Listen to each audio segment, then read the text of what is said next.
Season senior politician जो हमेशा इंतहाई नाजुक मामलात में भी बड़ी समझदारी की बातें करता है, धीमे अंदाज में रहता है, समझदारी के मशवरे भी देते हैं। यकीनन आप इमरान खान साहब को भी देते होंगे, लेकिन आप जैसे सियासतदान भी जब ये बातें करें कि एक तरफ तो मुफाहमत हो रही है, पेशरफ्त भी हो रही है, लेकिन दूसरी तरफ साथ जब ये भी कह दें कि अगर ये सब कुछ ना हुआ, सड़कों पर जूडो कराटे होंगे, बगदाद की सड़कें होंगी, फिर दमादम मस्त कलंदर होगा, तो सर ये कोई फिर रियल पिक्चर सामने नहीं आ रही है कि एक तरफ मुफाहमत में पेशरफ्त हो रही है, दूसरी तरफ इस तरह का लहजा, इसका मतलब कुछ कामयाबी की तरफ नहीं जा रहे ये मुफाहमत की कोशिशें। सर मैं पुरुमीद हूँ मुफाहमत की पेशरफ्त से, लेकिन मुझे कौम को ये भी बताना है कि इमरान खान की दूसरी तरफ भी पूरी तैयारी है। दूसरी तरफ भी उन्होंने यूनियन काउंसिल लेवल तक लोगों को कहा कि भाई तैयारी रखो। सो मैं कौम को वो बात कहूँ जो इमरान खान नहीं कह रहा। मैंने कौम को ये कहा कि मुझे एक टनल के आखिर से एक बेहतर रोशनी दिखाई दे रही है। ये बुझ भी सकती है रोशनी, ये जल भी सकती है, और ये मैंने 15 अक्टूबर तक की तारीख दी है।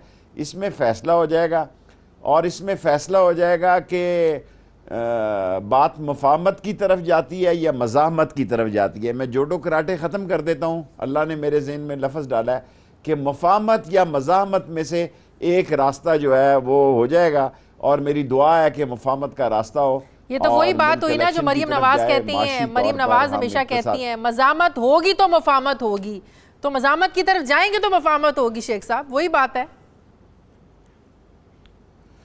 नहीं, अभी तो हम नहीं जा रहे मज़ाहमत की तरफ, जब वो वक्त आया तो वो भी देख लेंगे।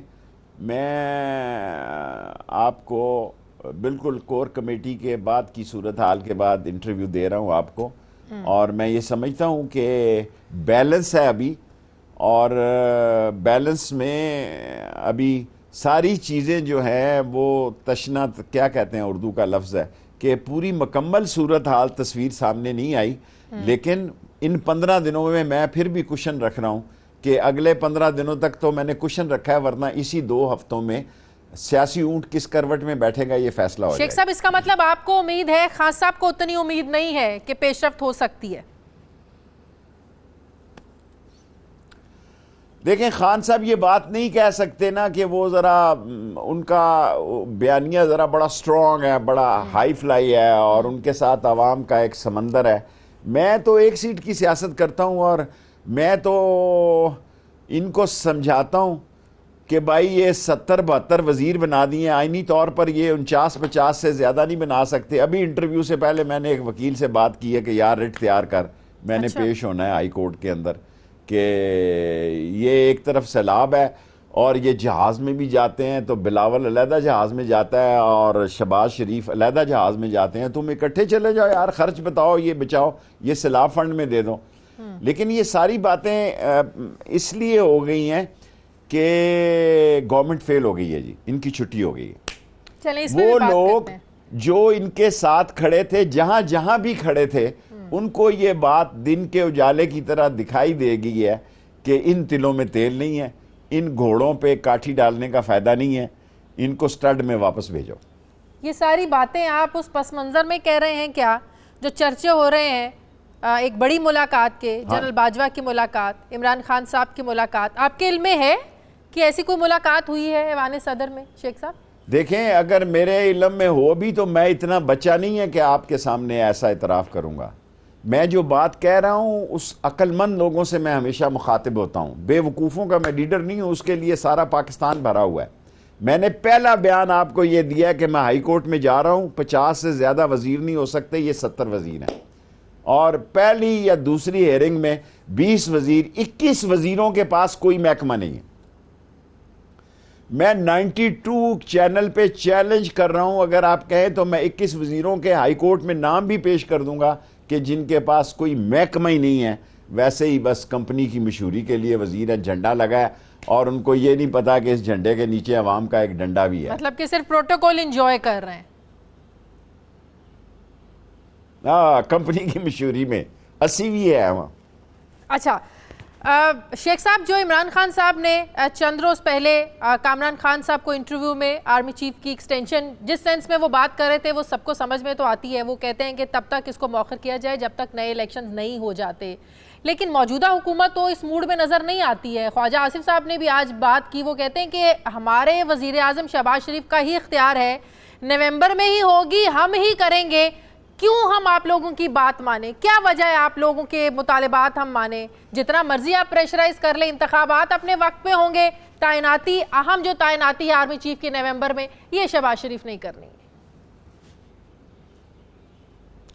देखें, ये सारी तैनातियां जिनसे इनकी लड़ाई हुई इन्होंने की थी। पाकिस्तान की तारीख में सब लोगों को इन्होंने ही अपॉइंट किया था और उन्हीं से इनकी इख्तिलाफ राय पैदा हो गए। सो मेरे नज़दीक एक तीसरा रास्ता निकल रहा है। मैं इतलात पर मबनी ये बात कर रहा हूं, वो आगे बंद गली है, ये रास्ता खुल जाता है। ये डिपेंड करता है 15 अक्टूबर तक ये फैसला हो जाएगा और 15 अक्टूबर के बाद नवंबर भी सर पे ही होगा। लेकिन इनकी ख्वाहिशें खबरें नहीं बन सकती। असल जो मसला है कि पीपल्स पार्टी और नून लीग भी इस मसले में एक पेश पे नहीं है। ये कल मैंने वैसे सवाल किया था कायरा साहब से, वो कहते हैं हमारे दरमियान तो ऐसी कोई बात नहीं है, हमारे दरमियान तो डिस्कस भी नहीं हुई ये चीज़ कि आर्मी चीफ की तैनाती में कोई बात है, वो क्या चाहते हैं, हम क्या चाहते हैं। कहते हैं शेख साहब की बातें हैं, शेख साहब जाने, उन्होंने बयान पता नहीं क्या सोच के दिया है कि नून लीग की और पीपल्स पार्टी की पड़ गई आपस में। कायरा मेरा भाई है, मैं उसकी बड़ी रिस्पेक्ट करता हूँ।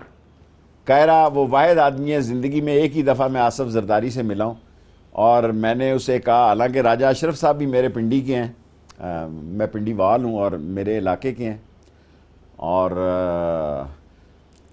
मैं एक ही दफ़ा आसफ जरदारी से मिला जिसमें मैंने उनको कहा कि कायरा को प्राइम मिनिस्टर बनाएं। और इल्ताफ़ हुसैन का भी उस वक्त मुझे फ़ोन आया हुआ था कि आप जाके अफसोस करने जा रहे हैं। मैं उसके वालिद के अफसोस के लिए गया, एक ही दफ़ा ज़िंदगी में उससे मुलाकात हुई, लेकिन उसने इस तरह कहा। कायरा बहुत नाइस आदमी है। मैं 4 आदमियों की पीपल्स पार्टी में रिस्पेक्ट करता हूँ, उसमें कायरा भी शामिल है, उसमें चांडियो भी शामिल है, उसमें एतजाज़ एहसन भी शामिल है, उसमें खोसा भी शामिल है। 4 आदमी जो हैं वो मुझे अच्छे लगते हैं। ठीक हो गया। शेख साहब, ये असल अहम तैनाती को लेकर दोनों तरफ से इतना कंसर्न क्यों शो किया जा रहा है? आप लोगों की तरफ से भी किया जा रहा है, जाहिर है इसीलिए इमरान खान साहब कह रहे हैं नहीं होना चाहिए मेरे कि ख्याल कर दें, उधर से भी किया जा रहा है, इंतखाबात से पहले हो जाए बाद में हो जाए। एक 4-5 नाम है, किसी एक ने सेलेक्ट होकर आना है, सीनियरिटी बेस पर आना है। तो इमरान खान ने जो बयान दिया वो कहता है कि मेरिट पे हो। देखें, वो ये कहता है जो भी हो मेरिट पे हो, तो इसमें तो बड़ी इसमें क्या फ़र्क पड़ता है कि अगर मेरिट पे हो जो भी हो। नहीं तो अगर ये नवंबर में तैनाती हो जाती है तो क्या तहरीक इंसाफ इसे मानेगी? नहीं, मुझे नहीं पता, इस वक्त मैं इतना बड़ा बयान नहीं दे सकता कि मानेगी या नहीं मानेगी। ये आप तहरीक इंसाफ के किसी आदमी से पूछें। मैं तो इमरान खान की हद तक सियासत करता हूँ। सो इमरान खान ने सियासत के दरवाज़ों को खोला है और ताज़ा हवा के झोंके आ रहे हैं बानी गाला में। वो ताज़ा हवा के झोंके खुशगवार होते हैं या नाहमवार होते हैं, ये आपको 15 अक्टूबर तक की तारीख मैंने दी है। चलें, अगर 15 अक्टूबर तक अल्लाह करे मुल्क के हालात स्टेबल हो जाएं, लेकिन जो इस वक्त मौशी हालात हैं, आपको पता है एक तरफ सैलाब है, दूसरी तरफ आप देखें पैसे आ भी गए IMF से, डॉलर कहाँ पे जा रहा है। अगर वो मुफाहमती कोशिशें कामयाब नहीं होती, कौन से पैसे आ गए? हाँ? किसने पैसे दिए हैं इनको? कौन लाया है ये पैसे? कहां से लाए हैं ये पैसे? 1.6 अरब डॉलर की किस्त सर। इनकी तो उल्टी गिनती शुरू हो गई है।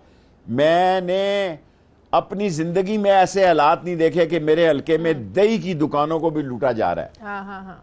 कल आपने टीवी सारे पे देखा कि ट्रक लूट लिया पेशावर में। मैं डर रहा हूं किसी दिन मेरे हल्के में बेकरी और सब्जी की दुकानों को भी लूट के ना ले जाएं लोग, करियाने की दुकानों को लूटना ना शुरू कर दें। और ये आज मैंने कोर कमेटी में बात कही है इमरान खान साहब को कि जी मेरे अपने हल्के का मसला है कि 30,000 रुपया तनख्वाह है और बंदे की 19,000 और 21,000 रुपया बिल है। 4 आदमी मेरे पास आए हैं, 30,000 रुपया तनख्वाह है, 19,000, एक का तो 23,000 बिल है। कहाँ से दें? बच्चे की फीस दें, घर दें? ये सियासत का मलबा तो बम की तरह, सियासी बम गिर गया इन पे। जो गड़ा इन्होंने खोदा था इमरान खान के लिए, उसमें बड़ी खुश असलूबी से ये फिट आ गए। सही शेख साहब, यही तो मैं पूछने वाली थी आपसे कि इन सब हालात के बावजूद अगर अवाम सड़कों पर निकलते हैं इमरान खान की कॉल पर, जो आप कहते हैं जुडो कराटे होंगे, एक ज़ाहिर मुज़ाहमत होगी सड़कों पर। कल देखिए अभी ये फाइनल नहीं है कि कब कहा कि निकलते इस हैं। वक्त तो छोड़ दिया था आप लोगों को, अब की बार छोड़ेंगे भी नहीं, निकल के तो देखें। कोई बात नहीं, हम तो 7-7 साल कैद हो गए थे एक अवारा क्लाशनकोफों में। 1-1 साल कोर्ट मार्शल हो गया था हमारा। स्कूल में खत्म नबूवत में 2 दफा कैद हो गए थे। कोई मसला नहीं है। राना सनाउल्लाह को अपने मरकज की खैर मनानी चाहिए। 3 लाशें गई हैं एमक्यूएम के पास। हमारे दौर में कोई लाश नहीं गई एमक्यूएम के पास, और 3 लाशें गई हैं। वो एमक्यूएम जो कि उस इलाके की पॉपुलर पार्टी है, और उस इलाके में जहां का जनाजा था वहां लोगों ने नुक्ताचीनियां की हैं। ये इत्तेहाद खतरे में लग रहा है आपको? कल उन्होंने अलग ऐलान कहा है कि अगर ऐसा होता रहा, हमारे ना सुना गया, तो क्या फायदा ऐसे इत्तेहाद में रहने का? मैं तो उनको यही मशवरा दूंगा, मेरे अच्छे दोस्त हैं, कि हर आदमी अपनी बुनियाद की तरफ जाता है।